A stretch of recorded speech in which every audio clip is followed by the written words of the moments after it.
If you need to check your email through Bluehost, you're in the right place. In this video, I'll show you exactly how to log into Bluehost Webmail step by step, so you can open your inbox, read messages, send emails, and manage your domain email with ease.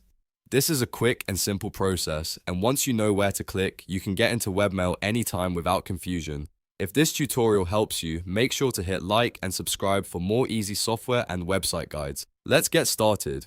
First, log into your Bluehost account, open your browser, and go to the Bluehost website, then sign in with the account that manages your hosting or domain.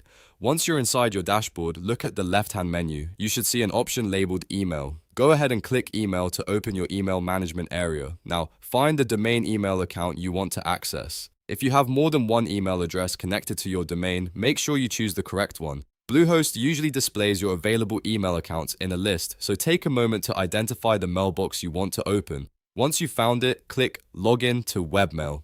This is the button that takes you directly into your email inbox. In some cases, Bluehost may ask you to enter your domain email address and password again for security. If that happens, just type in the email address and password for the mailbox you want to use. After that, click Login. Bluehost will now verify your details and open your webmail account. Within a few seconds, your webmail inbox should load on the screen. From here, you can start reading new messages, replying to emails, composing new ones, and organizing your inbox just like you would in any other email service. If you ever need to return later, you can follow the same steps again. Log in to Bluehost, click Email, select your mailbox, and choose Login to Webmail.